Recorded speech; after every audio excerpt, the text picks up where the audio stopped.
Good evening, everyone. David Mulco here on what has quickly become a very difficult news night with breaking news out of the nation's capital. This is a live look at the tarmac at Reagan National Airport with the Potomac River just beyond, where search and rescue efforts are underway in the overnight hours after a collision between an American Eagle passenger jet officials say was about to land and a military Black Hawk helicopter. The accident, and at this stage it appears to be just that, happened around 9 p.m. Eastern with altogether more than 60 people on board those two aircraft. And now, some 5 hours in, we understand there are multiple fatalities, yet still no word on any survivors. That midair collision was recorded on an EarthCam live feed. A warning, some of you may find this difficult to watch. You can see a plane taking off there in the foreground, while in the distance near the horizon, a bright light. An explosion, officials say, followed by debris raining down.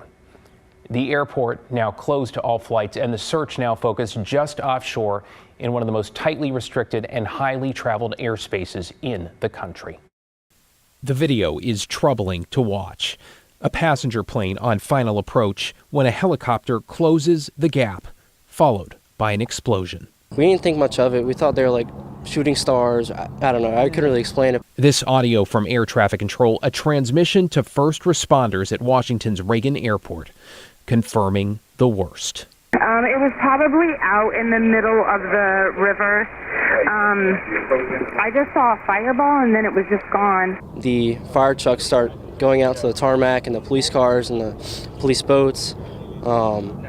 It was insane. They appear to be searching for the remains of these aircraft. Searching in the frigid waters of the Potomac for anyone who survived what the FAA confirms was a mid-air collision. This is a grim situation, as you see dozens and dozens of police vehicles out there right now. Between American Eagle Flight 5342 from Wichita, Kansas, a Bombardier CRJ-700 operated by a regional carrier with 64 passengers and crew, and a Black Hawk helicopter, the Pentagon says, on a routine training flight carrying 3 soldiers on board.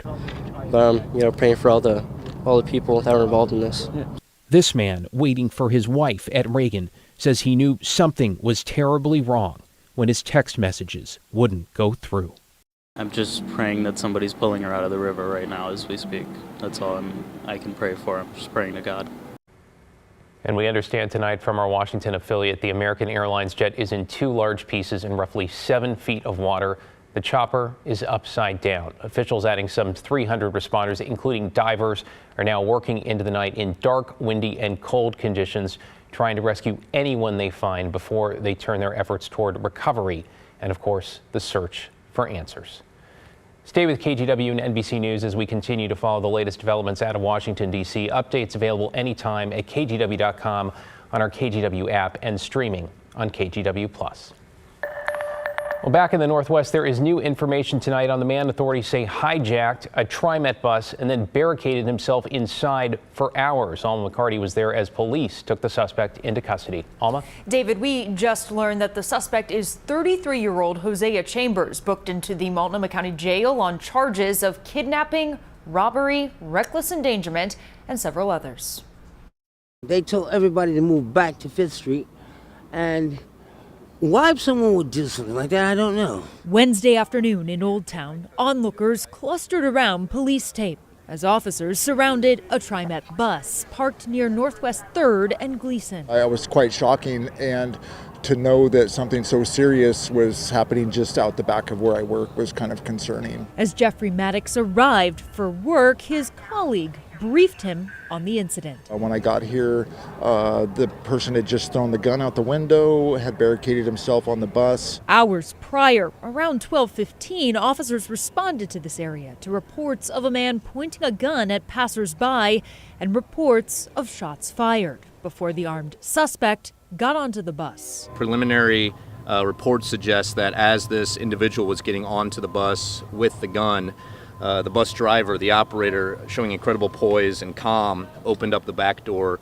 and let passengers on the bus get off. Then, as Public Information Manager Mike Benner explains, the suspect forced the operator to drive him around before ending up back at this intersection. He says the driver was let off and a gun tossed out the window. Officers did not know if this individual was armed with another firearm or a knife.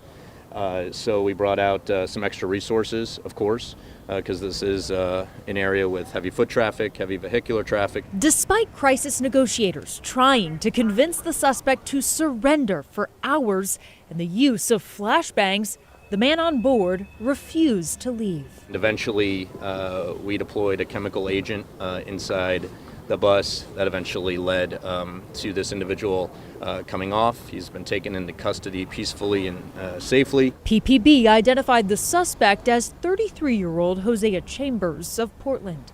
Bystanders, like Maddox, grateful for this conclusion.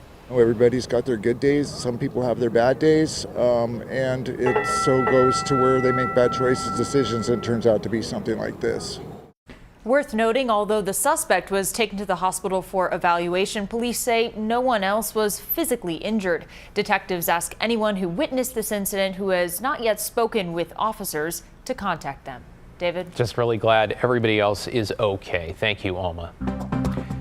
To get you caught up on tonight's other headlines now, another standoff tied up Portland officers for about 10 hours today. It all started around 8 this morning when a wanted man, they say, was spotted near a home on North Hudson Street near John Avenue in the St. John's neighborhood. When officers got there, authorities say that suspect ran into a neighbor's house. Authorities used a robot to go inside and say they found the suspect eventually hiding in the attic. They deployed gas, which got him to come down and surrendered to authorities around 6:15 this evening. No one was injured and no shots were fired.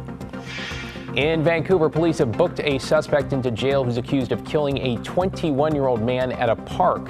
A neighbor telling us she heard several gunshots at Jaggy Road Park just before 4:30 this afternoon. Police say they found the suspect nearby and they've identified him as 23-year-old Mashu. He faces a second-degree murder charge. No word yet on a potential motive. And 36 years after the murder of a woman in Everett, Washington, police in Las Vegas have arrested a suspect. Joseph Andrew Jaquez is now behind bars in Nevada awaiting extradition to Snohomish County. He's accused of murdering Mary Ann Daniels. She was found dead at her home in 1989. We're told Jaquez used to live in Everett. Investigators say he was identified through forensic genealogy from DNA found on the victim. Okay, let's take a look outside now where we're about to say goodbye to the dry days of January as we track some weather impact alert days on the horizon, multiple for early next week. Chief Meteorologist Matt Zaffino joining us now. Matt, all eyes have really been on the 7-day and the chance for snow in the valley. What's the very latest? Nothing has really changed in the forecast since earlier in the day. We're still looking at the potential for snow showers in the valley, but I really still don't see a sticking, impactful snowfall for the valley floor on the way. So it is going to be colder as we go into the weekend and next week, especially, well, the mornings will actually be warmer. The afternoons will be colder as we see a shift from what we have been doing, these super cold mornings and the very warm afternoons. Cloud cover coming in tonight will put an end to that. So you see the next couple of days, we get rain coming in late tomorrow on the 7-day forecast, rainy on Friday, still up to 50. And Saturday, though, the high is only 43, and Sunday it's only 40, but the morning lows are right around freezing. This is when we're going to begin to see rain and snow showers. Snow level on Saturday about 1,000 feet, but all the way down to 500 feet on Sunday, hence the weather impact alert for those 4 days, even though there is no organized area of widespread valley snowfall that would be covering the roads and having a big impact on people's lives. It's interesting enough, and it's a close enough call that we're going to keep a close eye on that in case anything does get organized. Where there will be a lot of snow, or it's actually warmer right now than it is in Portland, 37 up at Timberline is up in the Cascades. There's already a winter storm watch up for the Oregon Cascades and the Washington Cascades as well, as we will see feet of snow. We'll dig into that in just a bit. But for now, valley rain, mountain snow return tomorrow night about this time. Heavy Cascade snow. Winter driving conditions going to be rather tough, and valley snow showers for much of next week, David. Yeah, a little uncertainty now in the forecast. You better get used to it. Thank you, Matt. New tonight, students and families in Washougal gathered to remember an 18-year-old killed in a car crash by what authorities say appears to be an impaired driver. And this evening, they honored her with both her favorite color and a message they hope will save lives. Catherine Cook has the story. In Washougal, orange and black are the high school colors. But on Wednesday night, the color pink united the community. This pink out is in memory of 18-year-old Mia Lockard. Everybody knew and loved her. She graduated from Washougal High School last year. We knew Mia was loved in this community, but we didn't know how much till this week. Mia's dad, Scott Lockard, says his family, including Mia's 8 siblings, are eternally grateful for the support since the crash that took Mia's life. It happened Thursday night, just south of Tacoma. Police say the driver of this truck, a 17-year-old boy, was going the wrong way on I-5. He crashed into Mia's red sedan, killing her. Troopers arrested the teen for DUI. In juvenile court this week, he pleaded not guilty to vehicular homicide. KGW is not naming the driver because he hasn't been charged as an adult. There's some things that you hate so much that you get afraid of, and drunk driving is one of them. For me, it's just drinking in general because you don't know. Luke Livengood says Mia was the girl who brightened everyone's day. I remember how she loved to live life to the fullest, and she was like the biggest thing was to make life fun. Mia dreamed of being a trauma nurse and attended Seattle Central College.